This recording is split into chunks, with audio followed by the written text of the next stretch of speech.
And I'm pretty sure at this rate, like mass shootings where more than one person, well, when multiple people are killed indiscriminately, like just random mass shootings, or I guess they're targeted in this case. But things that are mass shootings sometimes are classified as just anybody who's been shot, or one or two people, even though it can be a gang shooting.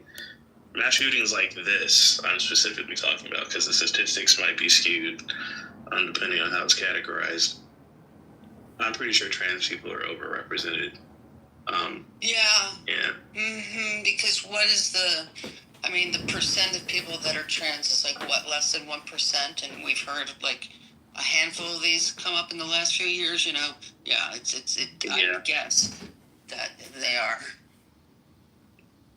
Absolutely, yeah. Less than 1%, and even if it's as much as 5% of these shootings are made by gender confused people, like, that's pretty significant. I'm gonna just say Absolutely. that. It's not just it is a mental problem. Not directly answer. And I used to be a lot more. And he's politically with the police unions. So I think it's above his pay grade. And as a citizen for that city, I think it's an important issue. As long as it's coordinated, you just don't want a hodgepodge of resources being thrown at a problem and no coordination, because that's going to be inefficient too, and that's probably going to cause other problems.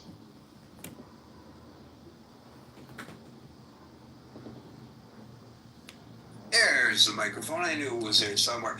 Yes, he tends to obfuscate when he's asked direct questions. Many politicians do, but I know with a degree of frustration that his relationship with reporters who ask probing questions is not particularly a good one, and I have noticed that he has been ducking tough questions like that, even if they're asked respectfully. It's okay to ask tough questions. You should ask them respectfully, in my opinion. At least that's the way I operate. But that doesn't mean you ought not to ask the question because you're trying to be respectful and you're afraid to ask tough questions. And that's an important question for the people of Chicago. Give me 2 seconds. Here's another thing that comes to mind. These National Guards members are being conscripted into the police service. And if in fact the anecdotal Washington, D.C. model, which it's really too soon to tell whether it could be sustained in keeping crime down to the level that it's trending right now since the inception of these federal assets. The problem is these police departments, especially big city departments, are having a heck of a time recruiting people that want to work for them. To the point where here in New York City, and I'm not so sure, I feel comfortable with this. On the one hand, I want to see more officers, because I believe that a presence of police is a deterrence. But on the other hand, they're lowering the qualifications. Fair trade. And I don't know whether I like that. That is correct, sir. We ask a lot of people who protect us. So if the answer is just throwing more people at the problem, and you argue, well, National Guard, they ought not to be doing it. We should have more police officers. They can't hire them. My name is. I live on. There are bounties out for police officers. Sir, you gotta speak up. I got earplugs in. Police departments in communities where the weather is so much better than New York City, especially in the winter, on the plate, right? Are actively recruiting New York City police officers. They'll help them with their moving expenses. They'll pay them a bounty to move and join their police departments. And hey, they have seasoned officers who they don't have to train before putting them on the street. Considerably slower. You could go in the subways of New York City and see advertisements that are directed to current New York City police officers, inviting them to apply for jobs in southern police departments. A brilliant move on their part, but the point is, Chicago, Washington, D.C., and New York City, and a lot of other police departments, they're having a hard time recruiting officers, and that is part of the problem as well, if in fact we believe throwing more cops at the issue is a solution. Thank you, Howard Scott. Gary, in that gaggle, Trump said, actually, too, he said, people say we don't want a dictator, but maybe people like a dictator. He did say that, too. Even after, he said he's not a dictator, but then he said maybe people like dictators. So, very interesting. Talking out of multiple sides. Boy, do you want to put that idea in the minds of the people when you're the president of the United States, which is not a dictatorship? That's really, I didn't hear that part of the gaggle. Wow. He did say that. I think it was that guy. Anyway, I heard they played the clip on Hacks on Tap today, which is a great political podcast. And he did say it. So it was not, I did not read it quoted. I heard him say it. So it's very interesting. Yeah, I think that, so as you alluded to, Gary, I mean, what liberties are we willing to give away, right? I'm sure we could stop crime, all crime in D.C. tomorrow and any other city, just pull a full military presence and put a curfew at 5 o'clock and arrest anybody that's seen on the street. I mean, you could look, we could stop crime quickly. It wouldn't be sustainable, right? Nor is the drop sustainable. Here, we got, 30 days or whatever, this is, I think, permissible, and then it's gone, right? So it's not a systemic solution. I do think Democrats should not, and I've been guilty of this too, so I'm being critical of myself here, but I think, when Trump lies and says, like, there hasn't been a murder-free week in D.C. in like 20 years, okay? I mean, there's been 3 since February, right? I mean, that's just not true. But then we sort of say the data's wrong, instead of saying, yeah, like we're working on the problem. Please help us. How can you help us? And I think that might be more constructive. And there are, one interesting thing, for instance, the big beautiful bill has cut lots of programs that have shown to be been effective. Programs for youth, to after-school programs and things that occupy youth and reduce crime, and keep them out of the criminal justice system, and help youth in distressed areas have their energies focused in constructive and creative ways. So they're, like in Chicago, they have programs, I know after-school programs that offer academic and athletic and artistic things. Rob Emanuel was just talking about them when I was listening to a podcast he was on. So, yeah, I mean, and so President Trump presided over cutting programs that have been effective in reducing crime. So, I don't know what the deal with that is, so to speak. But, yeah, the other thing is, you look at, like, sustainable efforts. I mean, Clinton, we had a massive crime problem in the 90s, massive. Clinton put federal funding to get 100,000 cops on the streets, right? There was also the assault weapons bill, those other things. I mean, there was a significant drop in crime, right? And that's a systemic thing, right? It's not National Guard running around with some theatrics and keeping people from going out to dinner in Georgetown or whatever. That's real systemic policing, right? And, that's a solution, right? If President Trump really is concerned about crime, get the Republicans to put cops on the streets, community policing, walking beats, talking to neighbors, like being a constructive police presence, learning the ins and outs of the neighborhood, gaining the community's trust. Do that kind of stuff. That stuff works, and it's proven to work. The other thing that's interesting, Gary, do you know, my friend, Gary, what the top crime city, the city with the highest crime rate in the country is, Gary? Do you know? per capita of cities its size, you have to include all that. I think Memphis. It is Memphis, Gary. It is Memphis. And Nashville is also on that list, as is Houston. These cities all have higher crime rates in D.C. Why aren't we putting the National Guard there? What's the difference, right? These are in red states, right? So this is not just theatrics; it's also political. I think there's racial undertones as well. But there's these when he talks about L.A., New York, Chicago, they aren't the top crime cities. Memphis, Nashville, and Houston all have higher crime rates. Why is he talking about those? Because they're red states, right? Now, I'm not saying there aren't blue state cities too. If you look on the top 10 list, DC is number 10. The crime rate's going down, but still too high.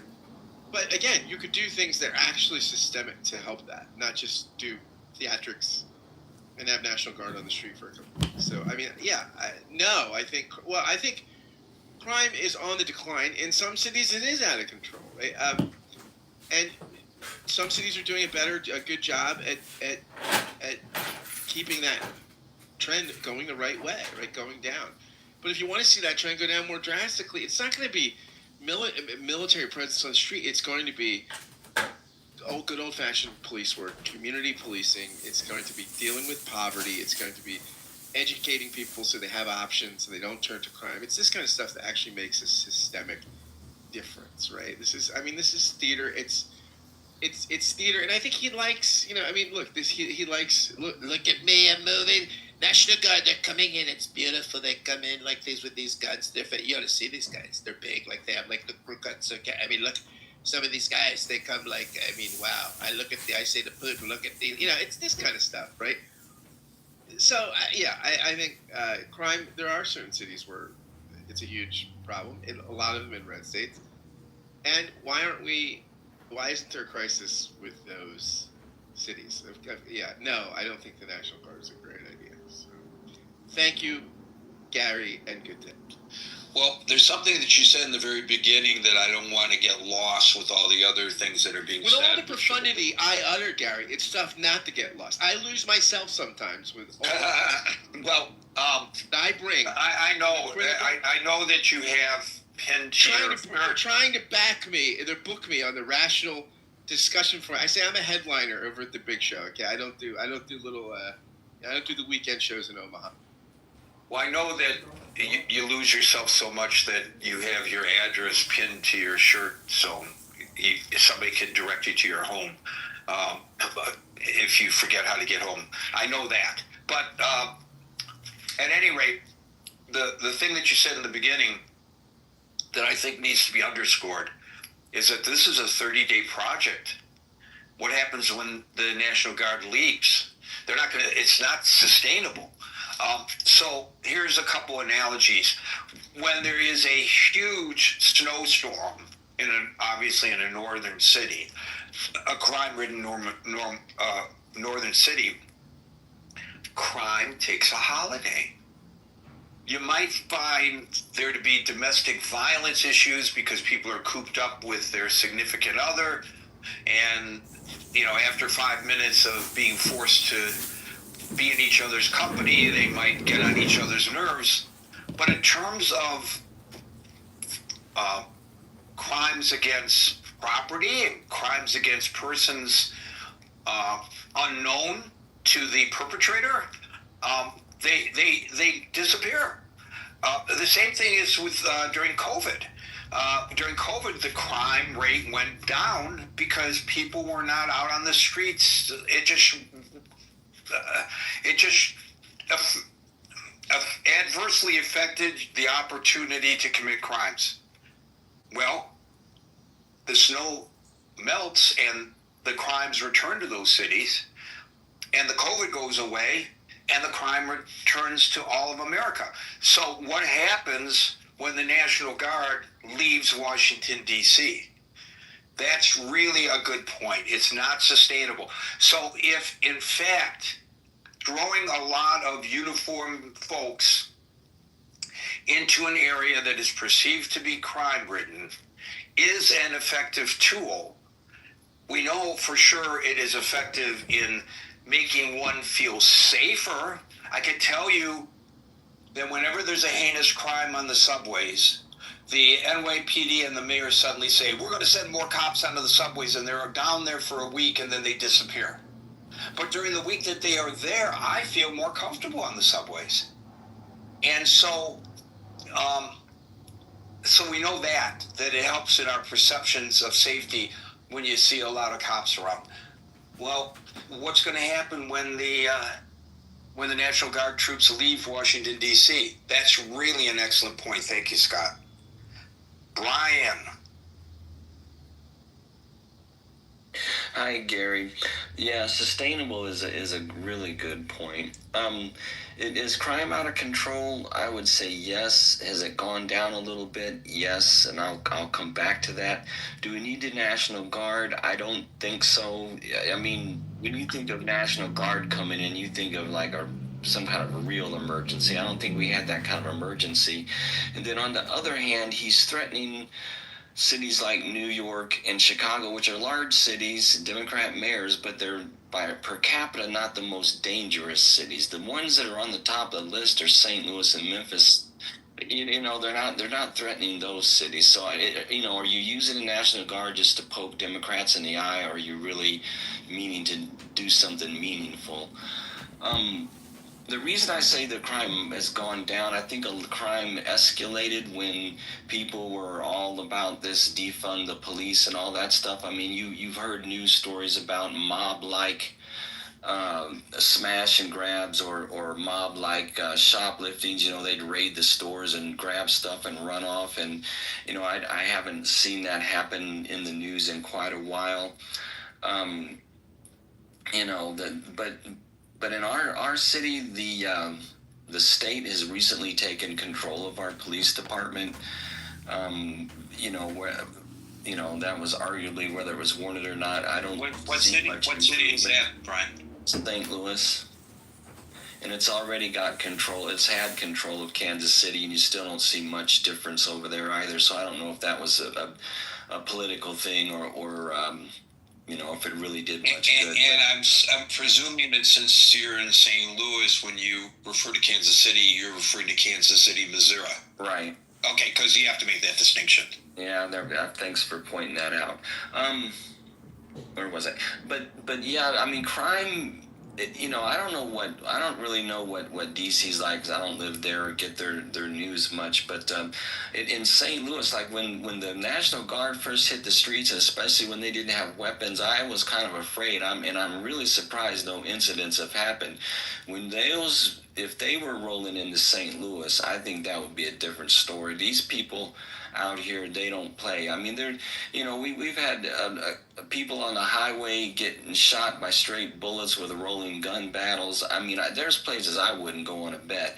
I mean, that kind of thing makes you think that crime is out of control. And I put in the chat when I was talking about, just earlier this year, these people with these little sports cars and stuff. I mean, they took over and blocked off a whole neighborhood and was doing, like the donuts and the stunts and all of that. And it took the police a long time to ever get that, cleared out. And if they would have taken the initiative to call in backup from the state patrol or something. But, I don't know if they don't know how to deal with these things, or if they're afraid to, trigger backlash, or what the deal is. But, but crime is out of control. Why? How would you feel that bold to do something like that? We've had, hordes of people on the motorcycles taking over parts of downtown, the streets. I mean, but really the gun violence is really bad. But I mean, so the perception that crime is bad is and I don't know that the National Guard, like you said, it's not sustainable. I think it would help. But when people are driving down the highway and you see a car, the police car on the side of the road, or shooting radar, what do people do? you know, and you're not going to about to carjack somebody if you see the policeman on the corner.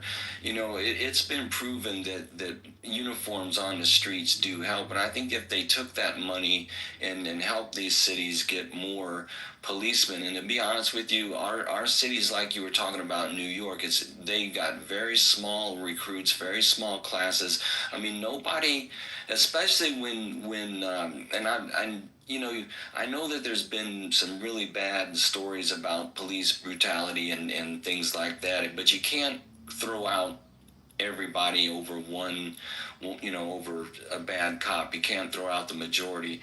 You know, and I think the cameras might help, but we need the police out there, and we need to support them. But honestly, I think with the police being afraid to do their job and the city being so violent, it's very difficult to have recruits. So maybe temporarily you do need the extra manpower, you know. I mean, it's you know, I didn't see anything or hear anything in the streets that would warrant the National Guard, but there definitely has to be something done about the crime. And you know, if one thing, if calling out the National Guard changes the mentality of crime prevention, maybe that in itself might help something. I'm not totally against it. I think would I rather, you know, walk through these neighborhoods that I'm talking about, I wouldn't go to on a bet. You know, would I do it now, or would I be more willing to do it if the National Guard was there? You know, I mean, I can see pros and cons both ways, but I do believe that something more needs to be done about crime in certain cities, and ours being one, and Memphis is also at the top of the list, you know, cities like that. But thanks, Gary. You know how to stop the street takeovers of the drag racers and the people doing wheelies in the middle of intersections? How's that? Give each cop a fire hydrant wrench. I'm not kidding you. I knew a cop in Detroit. He was a traffic cop. He worked alone. He get a call that they're drag racing along the I-75 service drive, and I would ride with him. And we would pull up. He'd pop his trunk. He'd pull out the wrench, and he'd open up the fire hydrant. And there would be hundreds of people out there. And it was just him against hundreds of people, and they all went, "Oh man!" And they moved to another location, sometimes in a different precinct, and we would follow them and open up the fire hydrants there. That's how you do it. Do you Interesting, know? huh? Do you know, is there networking between the police departments where they share some of these techniques and things? I mean, that could help as well. Supposedly there is, but there's a lot of breakdown because of competition between departments. It's sometimes not dissimilar to what we saw before 9/11, when, you know, the FBI wasn't talking to the CIA, wasn't talking to the DEI, who wasn't talking to this one, who wasn't talking to that one. And if you pool your resources and information and you're not competitive but cooperative, and it doesn't matter to you who solves the crime or prevents the crime, or who gets the credit and who doesn't get the credit, and that's a real tough hill to climb. But if you can accomplish that, you could get a lot more done. When I was a reporter in Jackson, Michigan, at the Jackson Citizen Patriot, I was on the public safety beat, and that meant every morning going to the Jackson City Police Station, then to the Michigan State Police Post, and then to the Jackson County Sheriff's Department, and go over the reports, looking for stories to put in that day's newspaper, you know, the crime blotter stuff. It was really grunt work. It wasn't real good reporting or anything. However, in so doing, I noticed a crime pattern that the law enforcement was totally unaware of, because it depended on which police department responded to it, and they just didn't, any one of the individual police departments, see enough of it to recognize a pattern. I recognized the pattern. So when I would go to the sheriff's department, the undersheriff really hated the news media. He would come in early in the morning just to meet me and sit there and scowl at me when I went over the reports. So who did I decide to give my revelation to? Not to the city cops who were nice to me, not to the state troops who, by the way, in Michigan, they bend over backwards, the Michigan State Police, to cooperate with the news media, and that gives the impression that they're a terrific police department. It's just psychological. It works perfectly well because reporters are human beings too, and they want to be treated nice. If you're not treated nice, you bristle and you look for things. Just human nature. So it works. But this guy was a real jerk. So what I did is I said to him, Sheriff, oh my God, guess what's been going on? And I pointed out, and his eyes opened wide. And they formed a task force, and they busted the guys. And you know, they had their news conference. I didn't get credit for it. I didn't want credit for it. I was just happy to point it out to him. And from that point on, he was so much nicer to me. He even gave me coffee when I came in the morning. So, yeah. I'm sorry, Gary. Yeah. I just want to ask Brian a question because I know it's over 10 years ago now, but is there a perception in your area that things have improved, for example, with the issues that were involved with Ferguson? Because obviously, because of that immediate need, the National Guard was called in. But do you believe that area is safer now than it had been?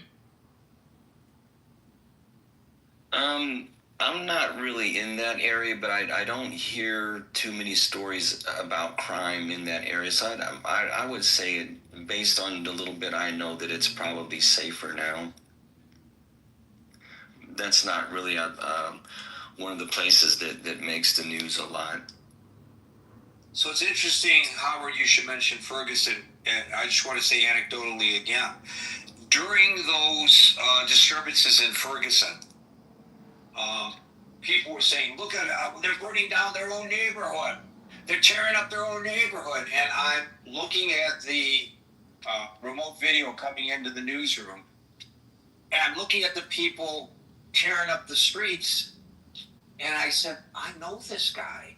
I know that guy. They were professional protesters and agitators. I saw them on the streets of Detroit when I was a reporter there. I bumped into some of them during the George Floyd protests here in New York City. Hey, Gary, you know, they didn't care that I recognized it was somebody that I knew from Detroit. They were professional agitators causing the problems in Ferguson. So I asked one of our reporters on the ground, check the arrest reports tomorrow and see how many people actually live in Ferguson who are arrested. And I don't remember the exact numbers, but the vast majority of them were not just not Ferguson residents. A lot of them were St. Louis as well. But You're correct. Were from Ferguson. But a bunch of them were from out of state. But the perception, again, becomes the reality. And people watching on television would say, what's the matter with those people? They're upset that the cops killed this guy, and then they go burn down their own businesses? What a bunch of idiots. Well, actually, it wasn't, by and large, them who were getting arrested for looting the businesses and setting them on fire. It was people from outside the community. Kind of interesting. Linda. Hi everyone, good evening. I really think this is a very good topic, Gary. You always come with the really good topics and you bring both sides of the argument. You look at all points and you bring some facts about, crime has gone down. I'm really not sure how I feel about the National Guard being out in D.C. I live in Cincinnati. We did have a problem with gun crime and violent crime. We had some problems with downtown. And then I live in Cincinnati, but I'm from Dayton, Ohio. We had a lot of issues with crime downtown, rioting, fights, and the donuts in the middle of the street. So the police brought a heavy presence to, stop that. So it is a fact when, you have people, uniformed people out walking the streets, that their presence does something, people tend to avoid committing crimes. On the other hand, like you said, if I'm seeing like the National Guard all outside and a bunch of police, I'm kind of more afraid to kind of go out. I'm a little bit nervous. Not saying I would commit a crime or anything crazy. It just to see that, to see all these guards or National Guard and see police and the military, it would kind of make me just a little afraid. That's just me personally. I'm like, what's going on? Maybe I should stay inside. That's just how I am personally. That would be my initial reaction. So I am a little bit worried too about if you're walking by, would there be stop and frisk? Would people get harassed by the police? Would there be over policing? That I don't know. So it's just a whole interesting thing to see how this plays out. And I just kind of wonder if crime has declined, then why does Donald Trump see the need to put the National Guard out there and say this stuff? So it's just interesting. I kind of want to just see how the whole thing plays out. Thank you so much. Politically, it's working very much in his favor if the polling data that I posted yesterday to the chat linked above is accurate, that people are, a majority of Americans are thankful that somebody is doing something, and the somebody doing something is Donald Trump. They believe that they've elected a sheriff and that the sheriff was needed. And if I were the president, I would look at that polling data and say, let's forge forward. Politically, it really is helpful to his party. And the other part of this is, and I don't think that the polling went this deep into it, but this has got to be injurious to the Democrats. All of the conservative commentators are talking about how, and by the way, Howard is absolutely correct, nobody is out supporting crime. Oh, I want crime on my streets. But the conservative commentators are talking about how the Democrats embrace crime, that they're protecting the criminals and not the law-abiding citizens. And finally, the Republican president of the United States is doing something about it from a political standpoint. This is a major supportive point, I believe, going into the midterm elections. And if I were a Republican strategist, I would encourage the president and the party and the conservative pundits to keep beating that drum. I think it's just, I'm not saying that it's a good policy. I'm saying that from a partisan political perspective, it is a big win for the Republicans. Something to think about. Thank you, Linda. Thank you. Thank you. Les. So crime has been going down since at least the 90s. And I grew up in the south side of Chicago, and I can tell you... The baddest part of town. And did you know Mr. Leroy Brown? And there's another song that talks about the east side of Chicago, which of course is Lake Michigan. So only fish live there. But anyway, I'm just saying that crime has been going down since at least the 90s. And there's a bunch of different factors. One is demographics. Old people and walkers don't commit as many strong arm robberies. And we have cameras all over downtown. So, people behave better when they're being watched, or they believe they could be watched. And people don't carry around as much money. And there was a blip where that turned around at the time of the things like the George Floyd riots and stuff, or whatever, where people were saying and if police don't feel like you have their backs, they have to make these fraction of a second decisions, and they want to have the feeling that the civilians are behind them. Otherwise, nobody wants that job. and that's, I believe, why they're having trouble getting people. Now, they should be getting people locally. I guess they're having some trouble with that. But just to, as you said, Gary, just to temporarily bring in someone for 30 minutes won't have a long-term effect on crime. And, you've got to do something permanent to have a permanent effect. And we don't also want people, National Guards that aren't particularly trained for the job. We're not a South American banana republic or Iran. We want to have a local police that is accountable to the voters.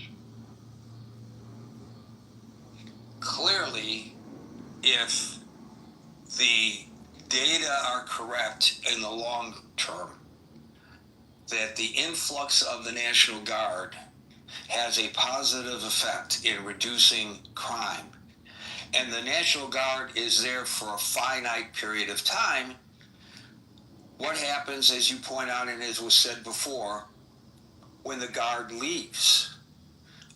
So if you're calling the National Guard in because you have an immediate emergency, like there's flooding and people need to be rescued from the rooftops of their homes, you bring them in for that emergency, and then when the emergency subsides, you thank them profusely and you send them back home. Right. But if the flooding does not subside, but it may wane for 30 days, but then when you pull the Guard out, as a result of pulling the Guard out, suddenly the flooding ramps up again, then what have we done? For a few days, we've stopped the tidewaters, but we haven't diked it up permanently. So I don't know if there's any discussion about a long-term solution. If Washington, D.C. is such a problem and he wants to make this a spectacular, beautiful city, what do we do after the Guard leaves? And by the way, I neglected to point this out. Yesterday, they sent the National Guard out to do a different kind of policing. You know, when you are in the service, when they say go police this area, what they're telling you to do is to pick up the litter. And they literally had busloads of National Guard troops in the area of Lafayette Park across from the White House picking up the litter. Not to say that the litter ought not to be picked up, and not to say that it's a shame that in the shadow of the White House, literally, we have this kind of disgusting filth that you don't find in other countries. You wouldn't find it in Singapore or in Tokyo, but you certainly find it in the parks of our major cities. But the National Guard? And by the way, Scott talked about these after-school programs, and I read, and I don't know how accurate this is, it's costing them $1 million a day to put the National Guard in Washington, D.C. Somebody can fact check me on that and correct me if I'm wrong. I read it, but I didn't verify it. But whatever it is, it's expensive. Imagine if you had some kind of a program for homeless people or for after school to keep kids busy rather than ripping and running on the streets, where you pay them to go pick up the litter. What if the federal government said, you know, this is a great way to fight crime and make the city look beautiful. We don't have to bring in the National Guard to do this. We'll give the District of Columbia the money to hire people, homeless people and high school students to clean up Lafayette Park and other parts of the city.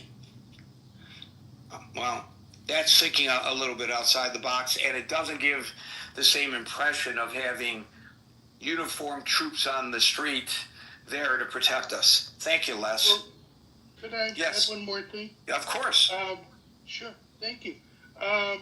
So the one part of crime that kind of makes me feel like it's out of control are the organized shoplifting.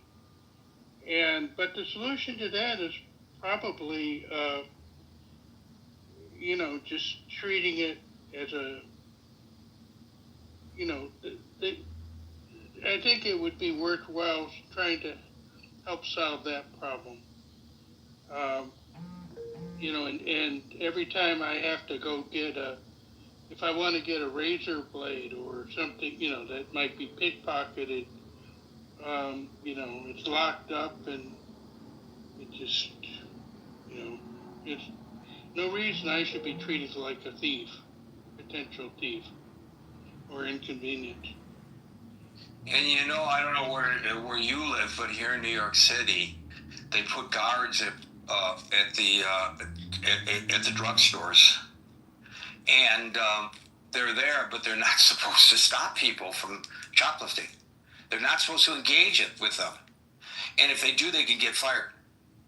So why do you have them there? And everybody knows they're not going to do anything. So if I'm a perpetrator, I don't mind walking into a Walmart. A Walgreens and stealing stuff off the shelves. Have a good day. As I walk out, I say to the guard. It's kind of weird. Thank you, Les. I know there are folks that are trying to get up on the stage, but we are past that moment because we are now at 6:02 p.m. New York time. So we now go into extra time. If you wanted to make your feelings known and you can't get up on the stage, I encourage you to click on the link above and make your feelings known in our very vibrant, active chat that's there 24 hours a day, 7 days a week for your edification, enjoyment, entertainment, and information. So now we will close out by hearing from Dave, Tiger, Paul, Chris, and King. Dave. Okay, I'm comparing Trump first term, Biden term, and Trump second term in terms of if crime out of control and whether National Guard involved. I think we already heard from prior speaker what happened in Trump first term, and that's Biden terms. Apparently, crime has under control. I think the question is timing. So is there a timing here why National Guard needed here? So I like to look at the timing. That means like in the National Guard are in DC from August till November. So the question is what is happening in this August, September, October, and November? I think and that is one aspect. The other aspect is Trump is using tariff to attract many business, like you say, Gary, that the perception of the foreign investor that the city where they're going to relocate to must be stable, must be low civil unrest and so on, right? And like you say, in Singapore, Malaysia, there's no tolerance for civil unrest that actually disrupt business, right? So the question is, what are the potential contribution to civil unrest in the next few months, August to November? So what happened now to those 2024 campus-wide pro-Palestine protests we witnessed? Now they move on to corporate. They're targeting company, right? So August 19, they occupied headquarters of Microsoft. They renamed one of the place into Palestine something freedom blah blah, And that kind of image is exactly what you do not want foreign investor coming to US relocating their company. And so the Microsoft is just one of the example, right? So the question is, in the coming months, the future of Palestine in Gaza will be decided. It is likely that two-state solution is dead. So what is going to happen to all those energy built out from 2024 in campus and 2025 moving to corporate, public institution and so on?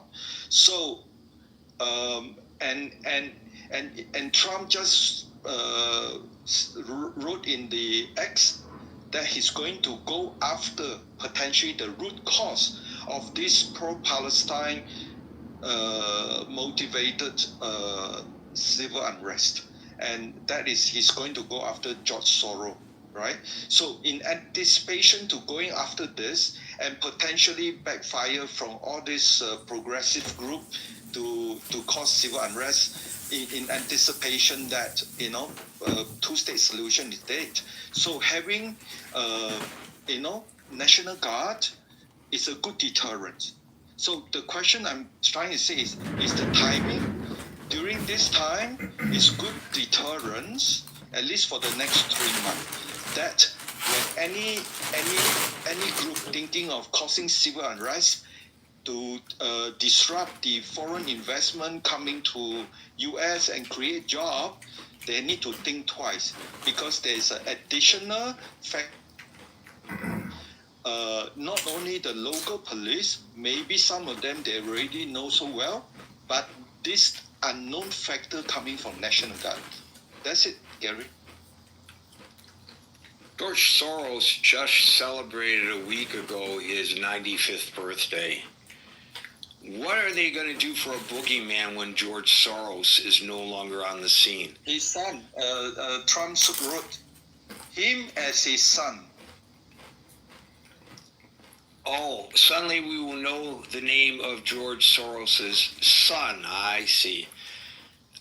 There are those who might agree that this is a diversionary tactic, but I think a lot of those who would say that this and many of the other controversial things that are coming out of the White House are not just out of the box thinking, and that there isn't really this grand plan to make the perception of the United States a safer nation in which to invest, and more about taking our eye off the Epstein ball. And here's a little secret. The reason these multinational companies, even if they are registered in the great state of Delaware and are thereby quote-unquote American companies, the reason they invest overseas is because the cost of labor is less overseas. And so they are not patriotic American citizens wrapped in the American flag, willing to make a sacrifice for the benefit of the United States by reinvesting in the United States of America, because their only loyalty is a fiduciary loyalty to their investors, whether they are a private concern or a public concern that has to worry about the stockholders. The bottom line is always the bottom line when it comes to business. So I don't know really whether your observation, which may be accurate, which I know you make several times when you come to the stage, and that's fine, I don't know if it really holds, and I'll give you an opportunity to respond to my response to you. I think this projection of safety is not only important for US. Like you say, Trump is the only sheriff is going to do something. Now I'm quoting UK. Many people are quoting Trump now. He's going to make it safe. And he's the only one who's doing something. So what Trump is doing It's not only good for America, it has a ripple effect to European country.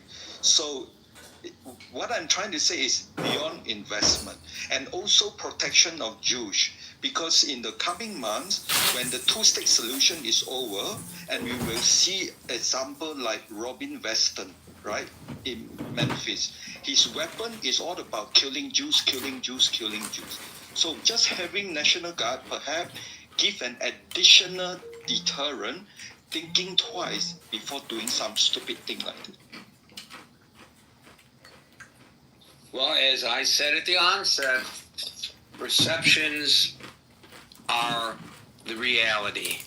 I just checked, and I was surprised to see that the top two nations, $1 trillion each, that the United States companies invest in, are not third world nations. The top two are the United Kingdom and the Netherlands. I find that to be quite interesting, and there are reasons behind that, but that blows my perceptions out of the water a little bit. Thank you, Dave, and we'll now go to Tiger.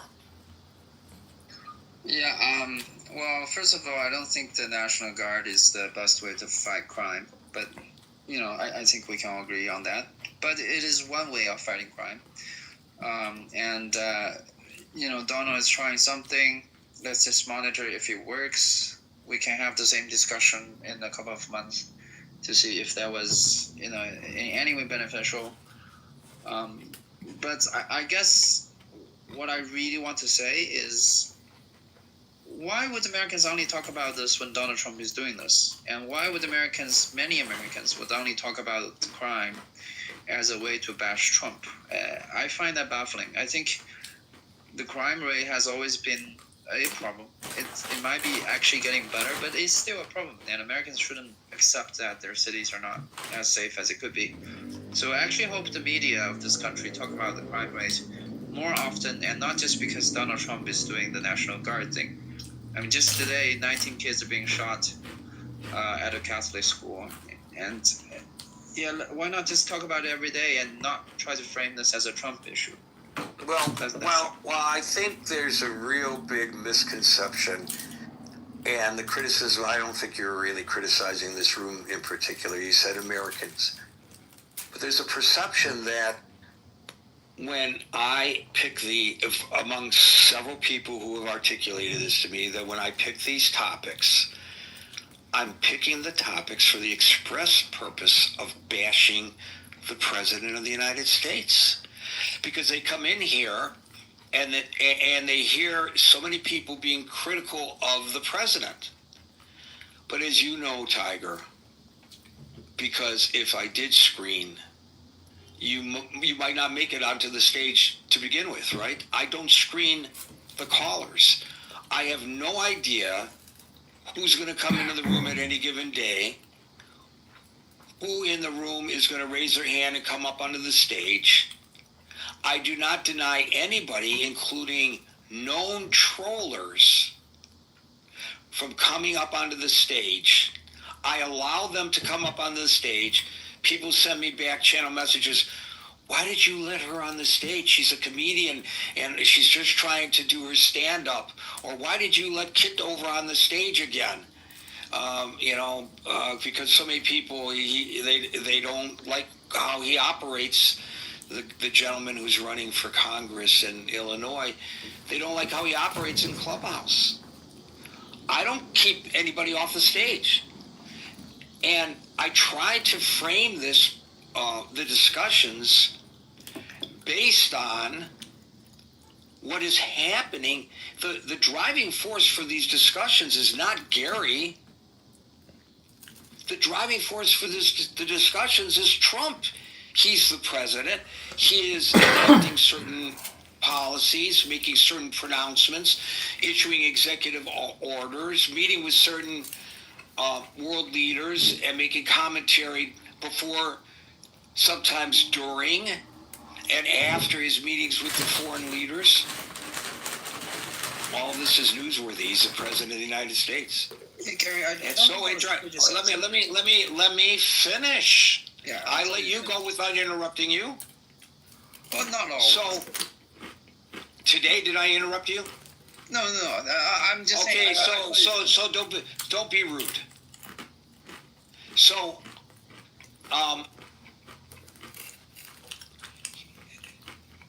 it's a good tactic though to try to break my train of thought. Very good. I'm sorry. So that's not. So no, yes it is, and it's fine.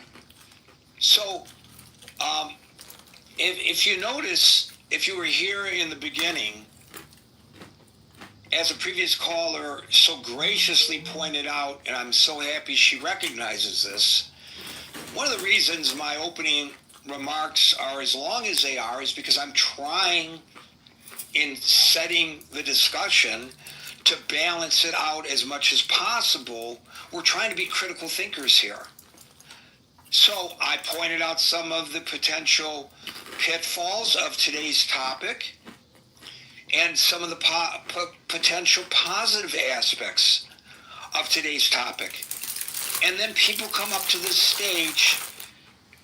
We could have had, and it's happened in the history, because there's kind of like an ebb and flow of this on a Clubhouse. Alan, who's been with me from the very beginning and before, when we were on Pal Talk before coming to Clubhouse, can tell you,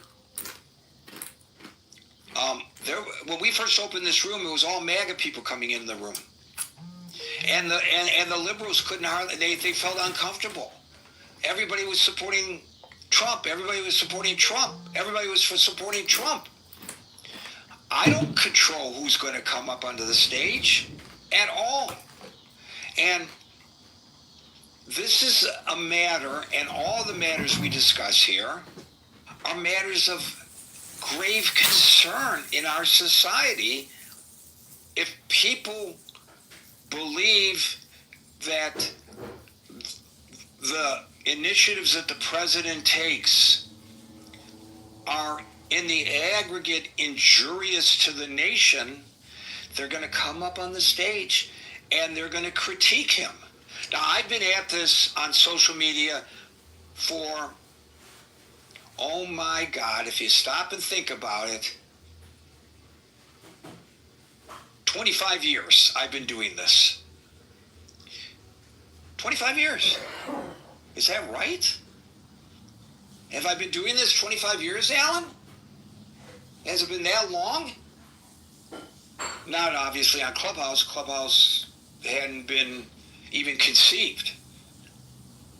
And I've heard from all kinds of people, all points of view, and I can tell you that both on Clubhouse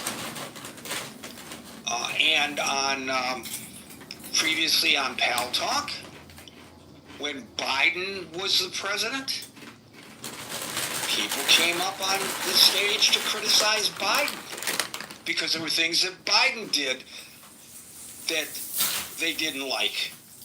And he was criticized for his perceived mental incapacities. Fairly or unfairly, people came up on the stage and they criticized Biden because he's the president of the United States.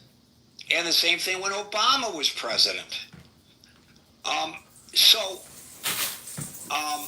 I just say this to suggest that unlike in, say, I don't know, what other country could I think of? China. In the United States, you can actually criticize your dear leader. In China, you cannot, because you're going to get in trouble in China if you do.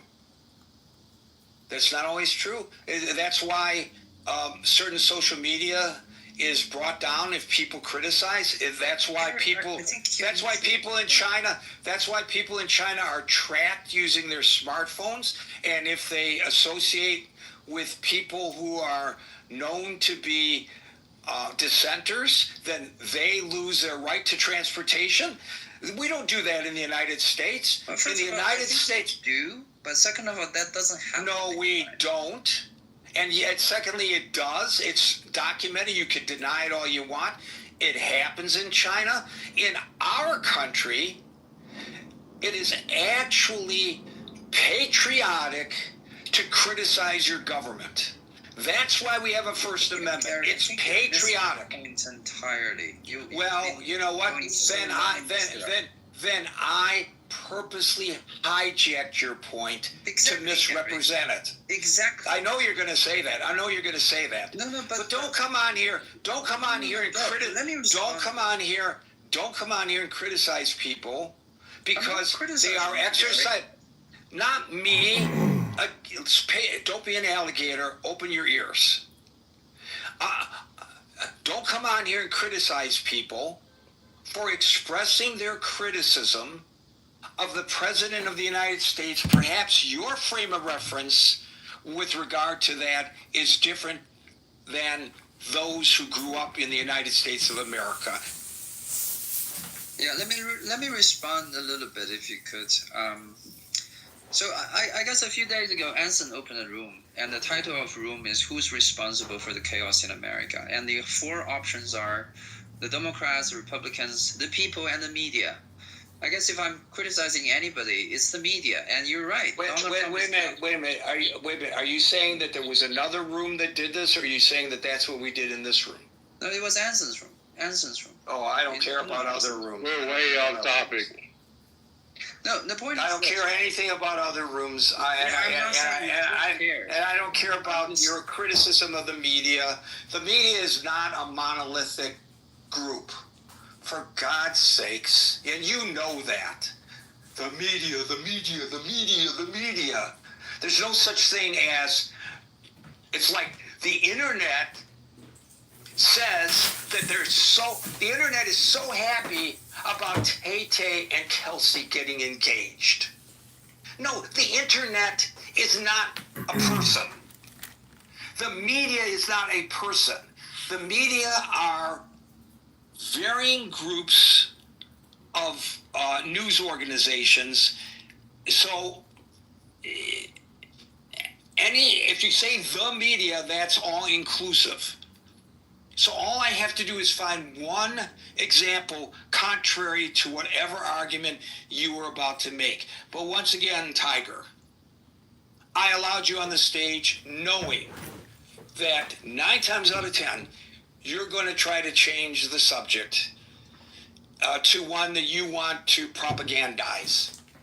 And once again, you tried, but failed. Try again tomorrow. Paul, Chris, and King. Paul. Good evening, sir. It's 11:22 in the evening here in the UK, so I've stayed up late, especially Gary. All of that just and we appreciate you for doing so because you are a terrific contributor, Paul.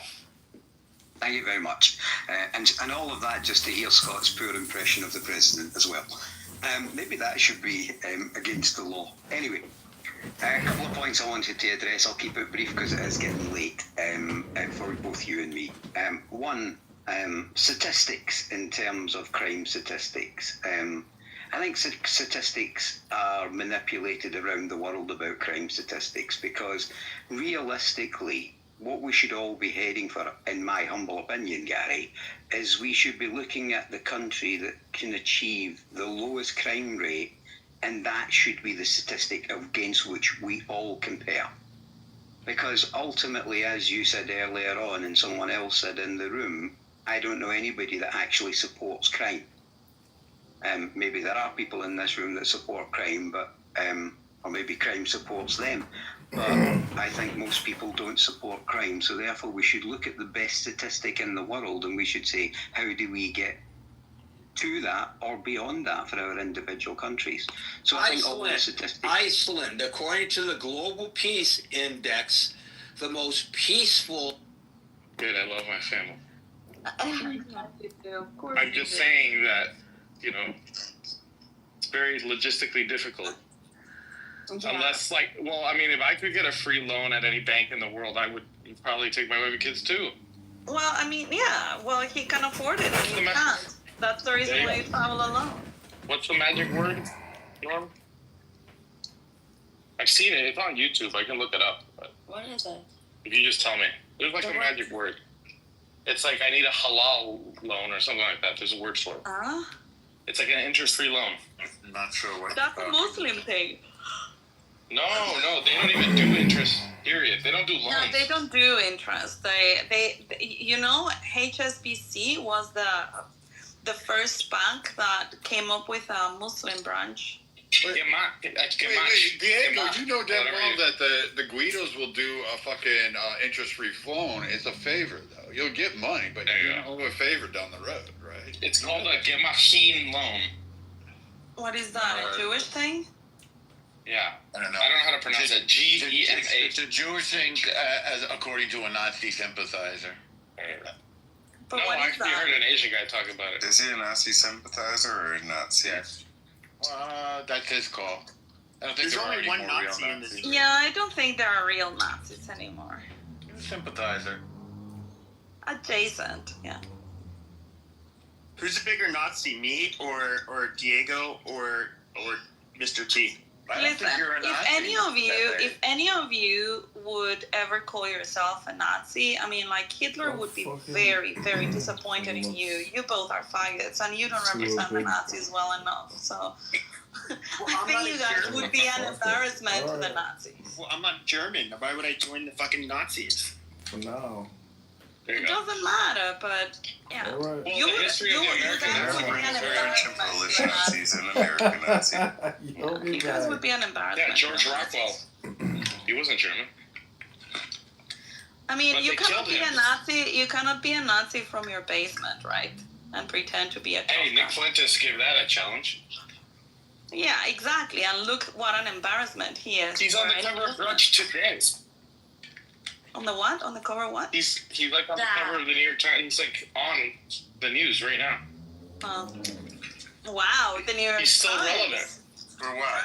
He is very relevant to the younger men. All right. I actually want Cover to. of the Times today. I want to watch that interview Grudge. he did with Candace Owens because I heard that they had a fallout after the interview. Yes, that was great because she's such a hypocrite. That was a great one. I don't know, but I am curious about it. It's just that I'm not gonna pay for any shit that she promotes, you know. But yeah. She's gonna release it in a week or something for free. Yeah, I don't know because it was like a month ago or more, and they have not released it for free. And when I went to the link, like you had to pay like $20 or something like that. I'm not gonna give her money for. Well, you can't hate Candace Owens even like she's very white supremacist when she's on her own.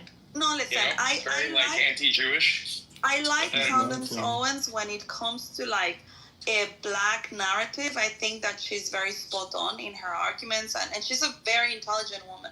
However, I don't know what the hell happened to her, but she's buying into every single conspiracy theory. Well, she's right about And the she doesn't Macron thing. even, but she doesn't even bother like checking the details of the things that she talks There about. is something that happened to her.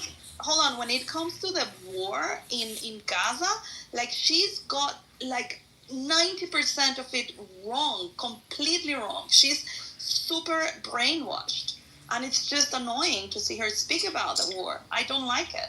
Well, I've talked to somebody who legitimately, I know for a fact, basically behind the scenes at Daily Wire. She has a lot of issues going on. Like after her pregnancy, she's had a lot of like mental health type issues. That's why. That's even why like the Daily Wire was not really going in on her and kind of just remaining quiet and let her go. She's just not doing well, and so Sorry. Oh, we made everything worse. But Yeah, she's gone off the deep end with the whole thing about the war. And Tucker Carlson is someone that I really love, you know. And now when talking about the whole war thing, like he's going like full on deranged. Like I think that these guys, I don't know if it's a thing like they said a comment and just like walking back from that, it's too difficult. So instead they just keep pushing even further. But they just, it just makes them sound crazy, completely crazy. It's They're because making even logic. it's because Candace got fucked really good. That's how she got pregnant, and she got fucked stupid. That's the answer to it. It's a simple answer. She's brilliant and she's spot on, and you guys need to let her keep doing her thing. But for example, you see, what's the name of this guy? Kisin, Konstantin Kisin, sometimes he takes like a pretty, let's say, objective stand, when it comes to like the war and all these Jewish stuff. But he doesn't need to push against the Jews. He just kind of like, okay, he thinks that the war and killing people and so many deaths and whatever, yeah, it's a sad thing, like I think everyone else, but in the end he uses the logic and he uses like the right philosophy. Well, she just went deep. You start peeling back the layers. She went deep, and it's all there for everyone to see. She doesn't even bother like checking her facts. I don't think that she's able to comprehend what's happening. Like all this narrative of the women and the children, like people that use it don't even bother going into actual details of who is dead or who has been reported dead. Like they repeat this stupid thing about like, 70 or 80% of the deaths in Gaza are women and children. That's bullshit. It's not how it is. Now, if you discount all the deaths of the militants, because the majority of militants or the majority of men are militants, confirmed militants, then yeah, you're left with a bunch of women and children. And so if you only take that as like the civilians, then yeah, you increase the percentage of women and children, but it doesn't mean that those figures are true. I mean, like the majority of men in Gaza are militants. But that came from the BBC.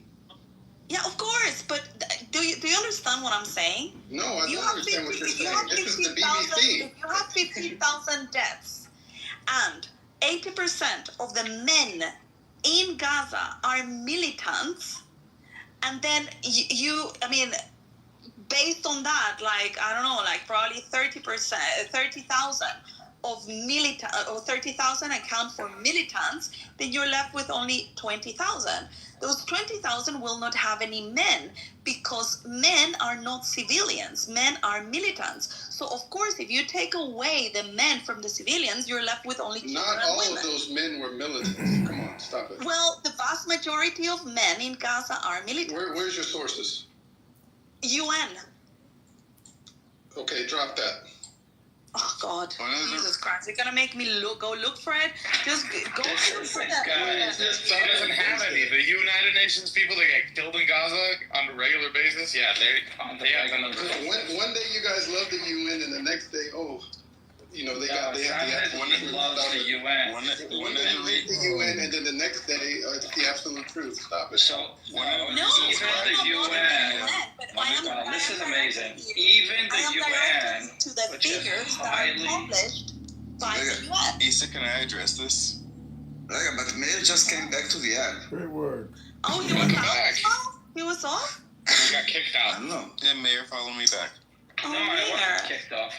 I'm just busy. I'm gonna be busy. No, it didn't happen. He wasn't kicked out yet. He has a real life.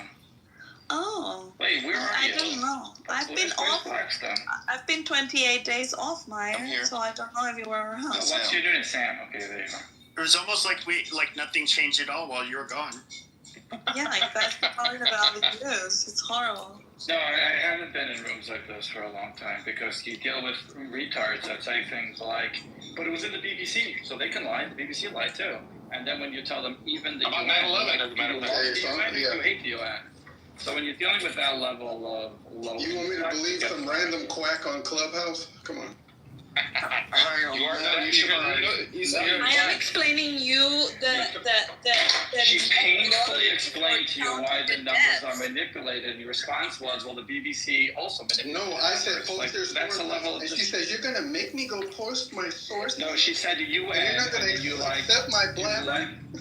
No, she said UN, and you're like, do you like UN? You're not Where's the source? Where's the source? Even the UN, where's the source? The regular. Where's the source? Never mind. You go ahead and believe what you want to believe. If you're that retarded, stay retarded. Where's the source? Aww. What's up, Sam? Can I say something about the BBC? It doesn't work. Like, you need people to feed it to you. Like, someone needs to say it, and then you say, if this person said it, and believe it. Why don't you kind of analyze multitude of data points and come up to the conclusion yourself. You want to talk about it? We can talk about it. Where's a Like Hamas, for example. Where's a source that supports anything? It's a conversation. It's I will tell you. It's a Listen, I will tell you. Hold on. You know that. Once again, you know that Hamas is the government in Gaza for the last 2 decades, right? This is like a fact. You don't need a source for this, right? Funded by Israel, yes. No, and hold on. The source Oh my God, is hold the on. source is the raw I'm done. data. Oh my God. When you're not dealing with retards funded by Israel, source that's is level the- of discord. The source is Maybe the it's raw. me. Yeah. Oh my God. Yeah, it's retarded. Isa is retarded. Like, you know, I'm telling him about Hamas, like funded by Israel. It's like we let. I am not repeating something. That No, but he's now talking about sources. Let's finish. He's talking about sources, but he's talking about like funded by Israel, which is like he never checked but any hold on, source. let me finish this. So I am not talking about a narrative. I looked at the UN raw numbers that they were claiming, and then if you see the amount of men, the amount of militants, the amount of women, the amount of children, you just need to see the data. And yes, when they talk about 70-80% of women and children, what it does is because they took away the men from the civilians, because most of the men are militants, then yeah, you're left with no men civilians. So that is what pushes up the percentages of women and children as civilians. How many members of Hamas are there? How many members of Hamas are there? It's you don't need hold on. You don't need to have a membership card in Hamas, okay? And this is what you don't understand. Hamas is their ideology. They are being the government of Gaza for the last 2 decades. So is Zionism. Teaching. Okay, so is Zionism. So is this. Listen, it's a retarded conversation. Let's move on. You guys are like you're incapable of having like a nuanced conversation. You're so triggered. And they need It's retarded. They don't only need It's just the retarded. source. They don't only need the source of the information. Yeah, the BBC. Go watch the. Go watch the. This is the problem, Daniel. They don't only need the source of the information. It's like what you were saying. Like they need also the food served, but also chewed. They need it to align. Chew the food for them so that they only. No, it needs to align. It needs to align with what they already believe. If it will be like whatever it's against, then it's a Zionist media or it's a Hasbara or Zionist propaganda or like a. Looking at credible sources, and you do have. Yeah, we're not. We are not. You know what? Hold on. Give me a minute. Hold on. Isa, 1 second. Give me a minute. So you only care about credible information. You said like a minute ago that Israel is funding Hamas.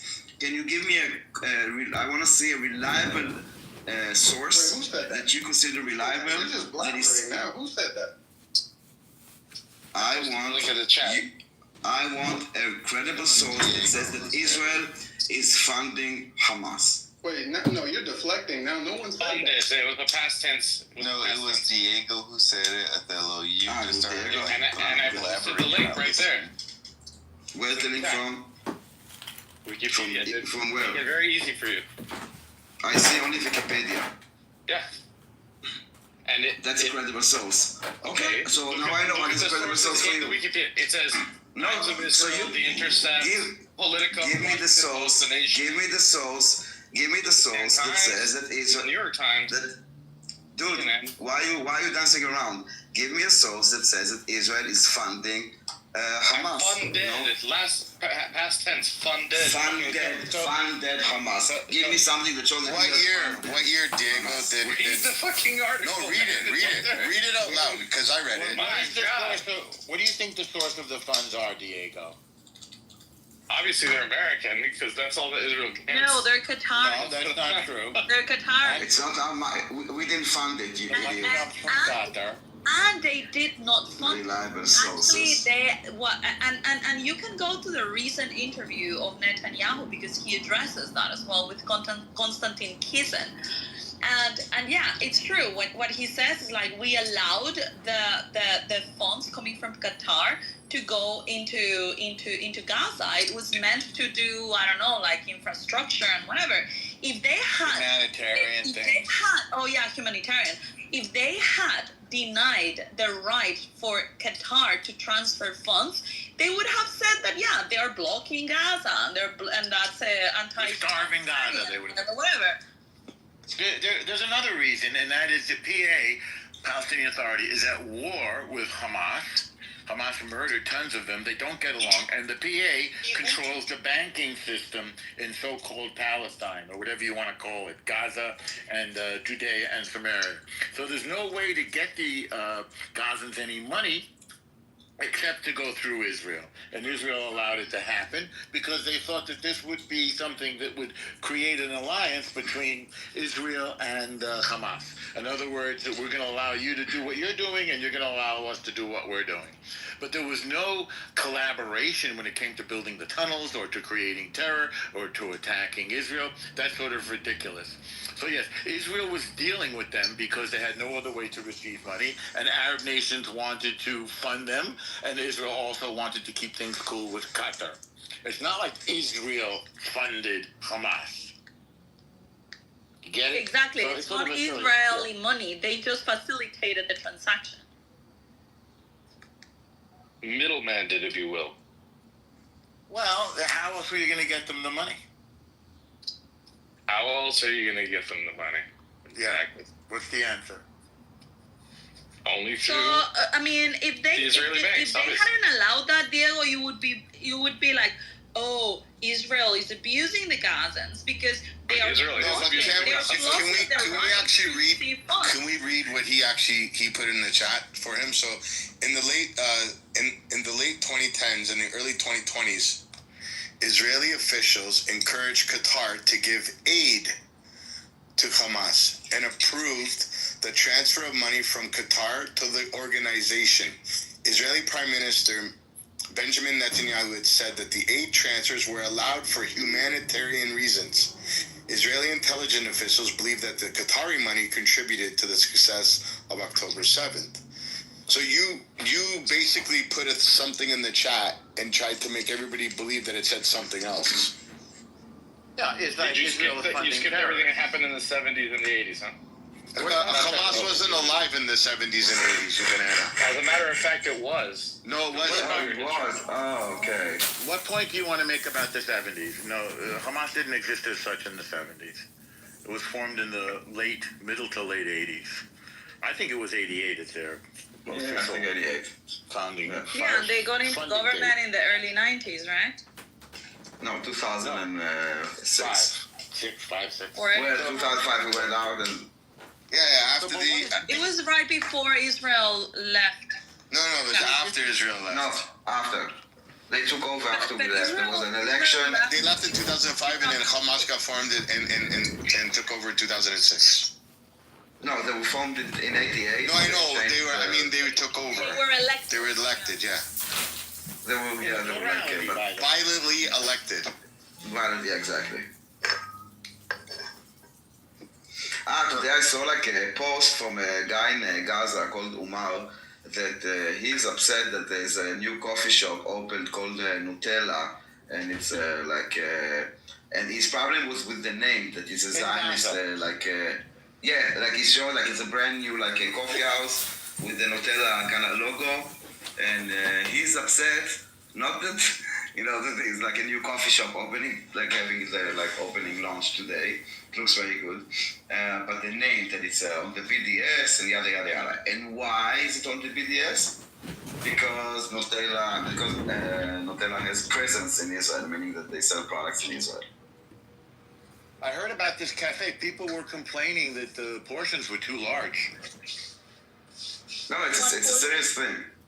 I can give you the Instagram account. You can check out the updates from the coffee shop. Too much food. Is that considered is it considered a roof? On this amount of food. Is it considered a rooftop patio since there's no buildings? And you know what? And the people there are like the pro-Palis are telling him delete the post. You are ruining. Delegitimizing our hate towards Israel and Jews. Yeah. And those are people from Madrid and from he's from Gaza, yes. And those are all kinds of pro-Palis from all kinds of places. They're telling him delete it and you are a traitor and whatnot. There are a lot of videos with He took a picture in Gaza and he's a traitor, for fuck's sake. There are a lot of reviews of restaurants that are open in Gaza right now, and there's some good ones. And there's video of them too. There's some really good ice cream shops. So some areas are like this, but some areas are completely destroyed. I mean, that is true.